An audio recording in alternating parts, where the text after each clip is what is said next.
দেশের ফুটবল ইতিহাসের এক মহানায়কের বিদায়, ওপারে ভালো থাকবেন বাদল রায়।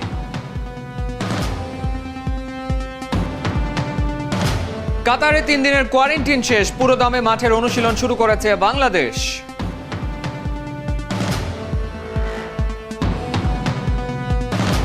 গোড়ালিতে চোট পেয়েছেন সাইফুদ্দিন, বহুদিন পর ক্রিকেট মাঠে আড্ডায় সাকিব তামিম।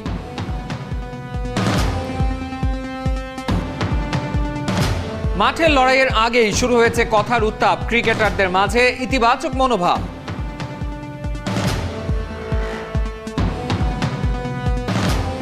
আঘাত এনেছে কোভিড, শুরুর আগেই রং হারাতে শুরু করেছে লঙ্কান প্রিমিয়ার লিগ।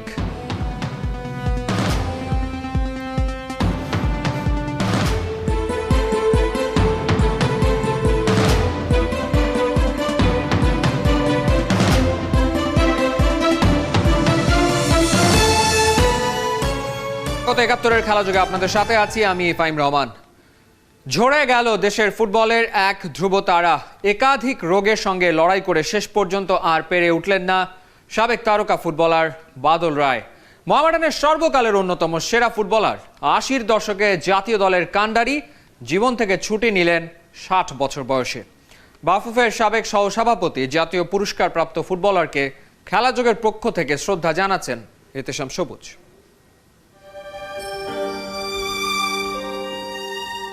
অবশেষে এই পথ চলাটুকু থেমে গেছে, ওই হাত আঁকড়ে ধরে চলতে হবে না আর। জীবন তাকে ছুটি দিয়েছে, অন্য জীবনে নিশ্চয়ই মিটে যাবে ফুটবল নিয়ে যত আক্ষেপ, অপূর্ণতা। ফুটবল ফুটবল করেই যে একটা জীবন পার করে দিলেন। ফুটবলীয় রঙে সাজানো জীবনে অশনি সংকেত ২০১৭ সালে মস্তিষ্কে রক্তক্ষরণ, প্রধানমন্ত্রীর সর্বোচ্চ সহযোগিতায় সিঙ্গাপুরে চিকিৎসা শেষে প্রাণে ফিরলেন। গোমরা পৃথিবীতে আবার করোনার হানা, সবশেষ ধরা পড়ল লিভারে ক্যান্সার। এতগুলো রোগ একসাথে বাসা বেঁধে ৬ ফুট দেহটাকে নুইয়ে দিয়েছে। ডাক্তাররা যখন আশা ছেড়ে দিয়েছে, পরিবার আঁকড়ে ধরে বাঁচতে চেয়েছে। শেষমেশ মায়ের বন্ধনটা ছিঁড়ে গেছে রোববার বিকেলে। ৭০ পরবর্তী ৮০-র দশকে দেশসেরা ফুটবলারদের একজন ছিলেন জাতীয় দলের অধিনায়ক। ক্লাব ফুটবলে মোহামেডানের সাদা কালোতেই জীবনের রং খুঁজে পেয়েছেন।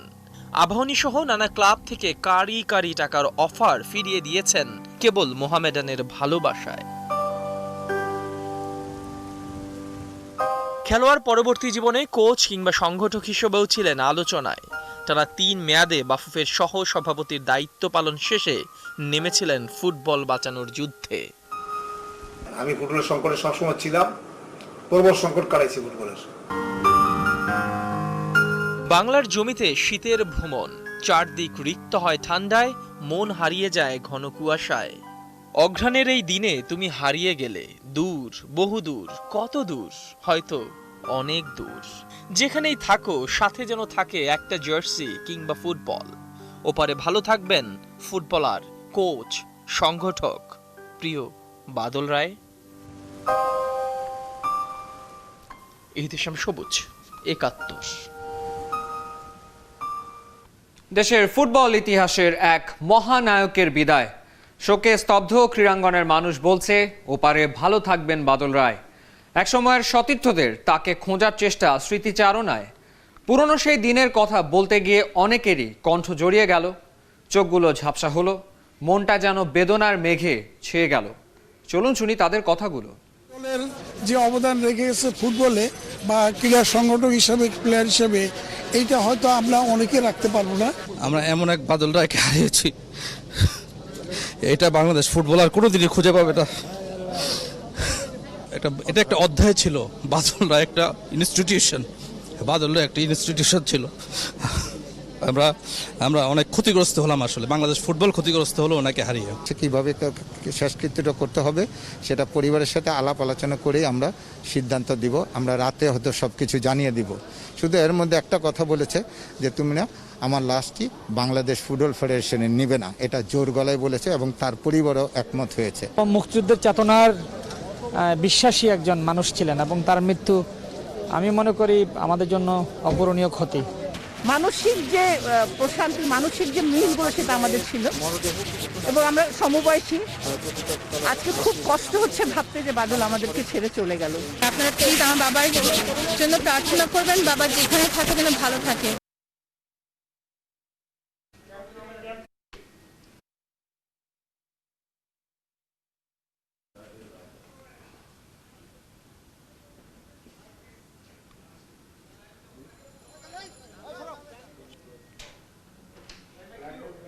দেশ থেকে দেশান্তরে খবর পৌঁছে গেছে কাতারে। উত্তরসূরিরা জেনে গেছেন প্রিয় বাদলদা আর নেই।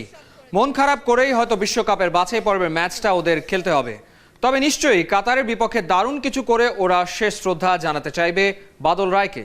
কাতার থেকে আমাদের সাথে যুক্ত হচ্ছেন গোলাম মাওলা হাজারি। গোলাম মাওলা হাজারি, আপনি জাতীয় দলের সাথে তো ছিলেন, নিশ্চয়ই সেখানকার বাতাসও ভারী এবং ফুটবলারদের সাথে নিশ্চয়ই আপনার কথা হয়েছে। তারাও নিশ্চয়ই এই মুহূর্তে প্রচণ্ড রকম মন খারাপ করে আছে। আপনি যদি তাদের প্রতিক্রিয়াটা আমাদের একটু জানান।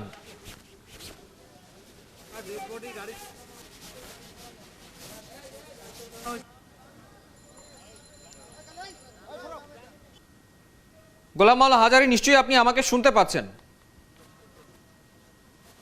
ফুটবলের সাথে থাকার জন্য সব করেছে শেষ পর্যন্ত। আমার এমন কোনো দিন নাই, এমন কোনো মুহূর্ত নাই যে আমরা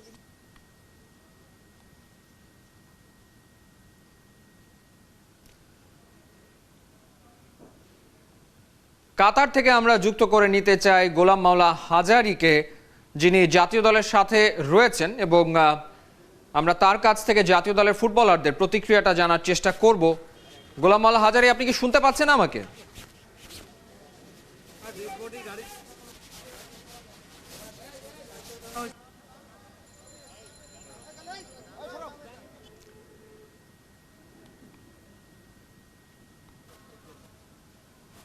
ফুটবলের সাথে থাকার জন্য সব করেছে শেষ পর্যন্ত। আমার এমন কোনো দিন নাই, এমন কোনো মুহূর্ত নাই যে আমরা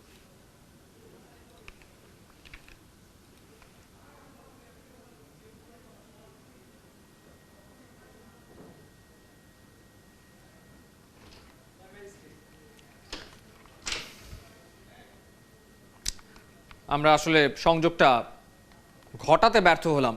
কাতারে 3 দিনের কোয়ারেন্টাইন শেষ করে মাঠে অনুশীলন শুরু করেছে বাংলাদেশ জাতীয় ফুটবল দল। দ্বিতীয় দফায় কোভিড টেস্টে সব খেলোয়াড়ের রেজাল্ট নেগেটিভ, তবে টিম ম্যানেজার আর ফিজিওর এখনো পজিটিভ। বিশ্বকাপের বাছাই পর্বের ম্যাচে দলকে উৎসাহ দিতে 1 ডিসেম্বর দোহা যাচ্ছেন বাফুফের সভাপতি, সঙ্গী হচ্ছেন 2 সহ সভাপতি। উপলব্ধি রিপোর্ট। যেই জার্সি পরে প্র্যাকটিস করছে, এই কোয়ালিটির জার্সি পরে আমি ম্যাচ খেলি নাই। আমাদের একটা জার্সি দিত, সেটা বিকালে রাত্রে খেলতাম, ধুতাম, পরের দিন খেলতাম। একটা বল দিয়ে আমরা 30 জন প্র্যাকটিস করতাম, আরেকটা বল দিয়ে প্র্যাকটিস ম্যাচ খেলতাম। $3 ওয়াজ অ্যালাউন্স পার ডে, সেটাও আবার পেতাম না। বলতো যে ওই কাজে খরচা হয়ে গেছে। সো আমি আপনাকে বলতে চাই, আমি জিতার জন্যই খেলতে আসছি। জাতীয় দল ইস্যুতে দারুণ সিরিয়াস কাজী সালাউদ্দিন। বাংলাদেশ নেপাল ম্যাচের আগে ফুটবলারদের দিয়েছিলেন ভালো খেলার তাগিদ। জামাল তপুরা সিরিজও জয় করেছিল। এবারে কাতারে বিশ্বকাপ বাছাই মিশন। গোটা দলকে উৎসাহ দিতে 2 সহ সভাপতিকে নিয়ে দোহাগামী বিমানে উঠবেন 1 ডিসেম্বর। প্রতিদ্বন্দ্বী দল কাতার, তারা ওয়ার্ল্ড কাপ খেলবে, তাদের সাথে আমাদের খেলা, তাদের মাঠে আমাদের খেলা। এই জন্য প্রেসিডেন্ট যেটা চাচ্ছে যে আমরা যদি যাই তাহলে আমাদের খেলোয়াড়দের একটু মনোবলটা চাঙ্গা থাকবে, তারা একটু সাহস পাবে, তারা আরেকটু উৎসাহ পাবে আমাদেরকে দেখে। 19 নভেম্বর কাতার গিয়েছে জাতীয় ফুটবল দল। 3 দিনের কোয়ারেন্টাইন শেষ করে অবশেষে মাঠের অনুশীলন শুরু করেছে। 2 ঘন্টা টানা প্র্যাকটিসে নিজেদেরকে চাঙ্গা করেছেন ফুটবলাররা। আজকে ফার্স্ট ট্রেনিং সেশন মাঠে আমাদের, তো সবাই আসলে খুব উৎফুল্ল যে আমরা একটা ভালো একটা ফ্যাসিলিটিসের মধ্যে আছি, মাঠ থেকে শুরু করে আপনার খাবার দাবার বা জিমনেশিয়াম। তো আলহামদুলিল্লাহ কন্টিনিউ যদি আমরা করতে পারি এবং সবাই যদি সুস্থ থাকি এবং ভালো ট্রেনিং পরিবেশ, যেহেতু আমাদের কমিটমেন্ট আছে, আমরা ইনশাল্লাহ ভালো রেজাল্ট করি। মাঠে প্র্যাকটিসের সুযোগের দিনেই ফুটবলাররা জানতে পেরেছে কাতার ম্যাচের আগে একজোড়া অনুশীলন ম্যাচের খুঁটিনাটি। বুধবার প্রথম ম্যাচে লাল সবুজ জার্সিধারীরা লড়বে আর্মি ফুটবল দলের বিপক্ষে। 2 দিন বাদে অর্থাৎ 28 নভেম্বর দ্বিতীয় ম্যাচ, প্রতিপক্ষ লুসাইল স্পোর্টস ক্লাব। এত সব পজিটিভ খবরের মধ্যেই আরও একবার করোনা টেস্টে নেগেটিভ হয়েছেন সব ফুটবলার। তবে ম্যানেজার আমির খান আর ফিজিও ফুয়াদ হাসান এখনও পজিটিভ। ধারণা করা হচ্ছে কাতারের পুরো সফরটাই হেড কোচ জেমিকে ছাড়াই করতে হবে ফুটবলারদের, কারণ শনিবারের কোভিড টেস্টে আবারও পজিটিভ হয়েছেন এই ব্রিটিশ। উপাল নন্দী, ৭১, ঢাকা। অনুশীলনের সময় ফুটবল খেলতে গিয়ে চোট পেয়েছেন মোহাম্মদ সাইফুদ্দিন। গোড়ালির আঘাত কতটা মারাত্মক সেটা জানা না গেলেও বঙ্গবন্ধু কাপের উদ্বোধনী দিনে ফরচুন বরিশালের বিপক্ষে তার মাঠে নামা অনিশ্চিত। বাকিরা তৈরি হচ্ছেন পুরো দমে। সাকিব আর তামিম তো আড্ডাও দিলেন অনুশীলনের এক ফাঁকে। বাকিটা নাইয়ান বিন জসিমের রিপোর্টে। সাকিব তামিমের এমন মুখোমুখি কথা বলা হয়তো অনেক গুঞ্জনের আগুনে জল ঢেলে দেয়া। দুই বন্ধুতে নাকি দূরত্ব তৈরি হয়েছে, কিন্তু তাদের এমন খুশ গল্প দেখে সেটা কে বিশ্বাস করবে? অনুশীলনের ফাঁকে কি নিয়ে গল্প জমেছে, কি কথা হয়েছে, সেটা দুই তারকাই ভালো বলতে পারে। কিন্তু আপাতত এমন ছবি ভক্তদের দারুণ স্বস্তি দিচ্ছে। কিন্তু পাশেই রাজশাহীর তাঁবুতে তখন শঙ্কার কালো মেঘ জমেছে। দলের অন্যতম তারকা মোহাম্মদ সাইফুদ্দিন ইনজুরিতে। অনুশীলনের সময় ফুটবল খেলতে গিয়েই বিপত্তি ঘটেছে। জুতোর স্পাইক আটকে গোড়ালি টুইস্ট। খালি চোখে চোটটা বেশ ভালোই মনে হয়েছে। আপাতত ক্রাচে ভর করেই চলতে হবে সাইফুদ্দিনকে। থাকবেন ২৪ ঘন্টার পর্যবেক্ষণে। চোটটা বাঁ পায়ের, বোলিংয়ের ল্যান্ডিং পার্ট। দুশ্চিন্তা ওখানেই। চোট মারাত্মক না হলেও ঝুঁকি নেওয়া যাবে না। তাই মঙ্গলবার প্রথম ম্যাচ খেলা নিয়ে আপাতত বেশ শঙ্কা তৈরি হয়েছে। সাইফুদ্দিন হালের তারকা ওর ছিটকে যাওয়া শুধু রাজশাহীর শক্তি কমাবে না, কিছুটা মলিন হতে পারে হোম অফ ক্রিকেটের এমন জাঁকজমকপূর্ণ আয়োজনটা। একদিন পরই বঙ্গবন্ধু টি-20-র ধুমধারাক্কা ক্রিকেট শুরু। মাঠ, উইকেট, ড্রেসিং রুম সবই এখন হয়ে আছে প্রায় ১০০% প্রস্তুত। নাহিয়ান বিন জসিম, ৭১, ঢাকা। মাঠের লড়াইয়ের আগেই শুরু হয়েছে কথার উত্তাপ। ক্রিকেটারদের মাঝে দেখা যাচ্ছে ইতিবাচক মনোভাব। অনুশীলনে মগ্ন বঙ্গবন্ধু টি-20 কাপের 5 দল। কেউ কাউকে ফেভারিট বা আন্ডারডগ মানতে রাজি না। সবার একটাই কথা, জিততে হলে খেলতে হবে সেরাটা। সবাই আঁচ করছে, তীব্র প্রতিদ্বন্দ্বিতা। নাজমুল রানার রিপোর্টে বাকিটা।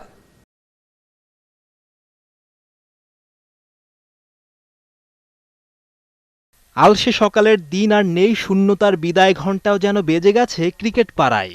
দিনের শুরুতেই তাই এমন ব্যস্ততা মিরপুরের একাডেমি মাঠে।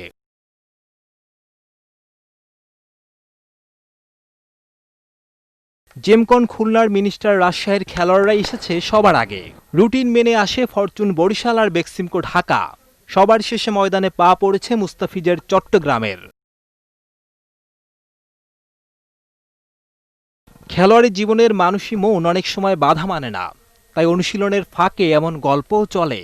দলের বেড়া ডিঙিয়ে জমেছে আড্ডা, বায়বাবলের মাঠেও লেগেছে প্রাণের দোলা। আপন মনেই যেন আজ গেয়েছে ক্রিকেট পাখি। সেই গানের আসরে রং ছড়ানোয় আজও এগিয়েছিলেন বরিশালের কাপ্তান তামিম ইকবাল। কৌতুক জমিয়েছেন এ মাথা থেকে ও মাথা। কালকের আলোচিত মন্তব্য আউট অব দ্য বক্স নিয়ে ঠাট্টাও করেছেন মুশফিকের সাথে। ঢাকার কোচ খালেদ মাহমুদ সুজনই বা কম কিসে? বোলার জীবন পেছনে ফেলে এভাবে চালিয়েছেন ব্যাটটা। শিষ্যদের মানুষ করার কাজে গুরুদের তো অনেক কিছুই করা লাগে। অনুশীলনের ফাঁকে ওরা গণমাধ্যমের সাথেও বলেছে কথা। আশরাফুলের দাবি গুণে মানে তার দল অনন্য। এবার ছিনিয়ে আনবেন জয়, এমনটাই বললেন এনামুল বিজয়। আমিও খুবই এক্সাইটেড, আসলে আমার নিজেরটা বেস্টটা দেয়ার। আসলে অনেক দিন ধরেই ওইরকমভাবে মেলে ধরতে পারছি না, অবশ্যই সত্যি। তো চেষ্টা করবো এই টুর্নামেন্টটাই আবার বিজয়কে ব্যাক করানোর। টিম হিসাবে আমি মনে করি যে আমার ম্যানেজমেন্ট টিম এবং প্লেয়ার টিম সব মিলে আমি বলবো যে খুব ভালো একটা ব্যালেন্স টিম। ব্যাটে রান নেই বহুদিন, মারকুটে তকমাটাও হারানোর পথে। ঢাকার সাব্বিরের তাই স্বরূপে ফেরা চাই। চট্টগ্রামের সৌম্য আর ভুগতে চান না রান খরায়। প্রেসিডেন্ট কাপে পারফরমেন্স তো ভালো ছিল না অবশ্যই, কিন্তু চেষ্টা করব যে এইবার ওইটা থেকে ওভারকাম করে যেন এই টুর্নামেন্টটা অনেক ভালো কাটাতে পারি। ট্রাই করবো ভালো খেলার জন্য, সবসময় যেটা বলি কষ্ট করছে, হার্ডওয়ার্ক করছি, ইনশাল্লাহ দেখা যাক কতটুকু পারফর্ম করতে পারি আর কি। সবার আশার প্রদীপ জ্বালানোই থাক, কেটে যাক মহামারী। এই ফাঁকা মাঠের দুঃখ ঘুচুক, খেলার প্রাণ দর্শকরাও ফিরে আসুক। নাজমুল রানা, ৭১। শুরুটা করেছিলাম যে খবরটা জানিয়ে। অত্যন্ত মন খারাপ করা এক খবর বাংলাদেশের ফুটবলের জন্য। বাদল রায় তিনি আর নেই, এবং এই খবর পৌঁছে গেছে কাতারে, যেখানে অবস্থান করছে বাংলাদেশ জাতীয় ফুটবল দল। বিশ্বকাপের বাছাই পর্বে তারা কাতারের সাথে খেলবে, এবং সেখান থেকে আমাদের সাথে যুক্ত হচ্ছেন গোলাম মাওলা হাজারি। আমরা তার সাথে একটু কথা বলতে চাই। গোলাম মাওলা হাজারি, আপনি জাতীয় দলের সাথে রয়েছেন, ওখানকার পরিবেশটা এবং ফুটবলারদের প্রতিক্রিয়াটা আপনার কাছ থেকে খুব সংক্ষেপে শুনে নিতে চাই। ফাহিম, আমি বুঝতে পেরেছি ফাহিম, বাংলাদেশে যেভাবে শোকের ছায়া নেমে এসেছে এই কিংবদন্তির ফুটবলারের মৃত্যুতে, তেমনি এই প্রবাসী এসেছে। আপনি জানেন যে বাংলাদেশের জাতীয় দল এখানে খেলতে এসেছে, করোনা ভাইরাসের কারণে তারা কোয়ারেন্টাইনে আছে ওই পাশের বিল্ডিং এ, হোটেল অ্যাপার্টমেন্টে। আমি তাদের কাছে যেতে পারছি না, তাও আমি টেলিফোনে তাদের সাথে যোগাযোগ করেছি। তারা এই ঘটনা শোনার পর মর্মাহত এবং শোকাহত। তবে তারা জানিয়েছে এটা যে আগামী যেই সামনে যেই 4 ডিসেম্বর খেলা আছে কাতারের সাথে, সেখানে তারা যদি ফুটবল ফেডারেশন যদি অনুমতি দেয় তাহলে তারা কালো বেজ ধারণ করে মাঠে নামতে পারে খেলতে। আর আরেকটা জিনিস জানিয়ে রাখি যে আপনারা জানেন যে এই কিংবদন্তি ফুটবলারের বাড়ি হচ্ছে কুমিল্লায়, আমিও কুমিল্লার ছেলে, আর তার বাড়ি হচ্ছে দাউদকান্দিতে যেভাবে শোকের ছায়া নেমে এসেছে এবং দাউদকান্দির মানুষ ওনার জন্য দোয়া করছেন। গোলাম মাওলা হাজারি, আপনাকে অসংখ্য ধন্যবাদ আমাদেরকে সময় দেওয়ার জন্য। আর এই ছিল এই মুহূর্তের খেলা যুগে সরাসরি সংবাদ অনুষ্ঠান। দেখতে থাকুন একাত্তরের ফেসবুক পেজ এবং সাবস্ক্রাইব করুন একাত্তরের ইউটিউব চ্যানেল। প্রতি মুহূর্তে আমরা জানাচ্ছি করোনার সবশেষ।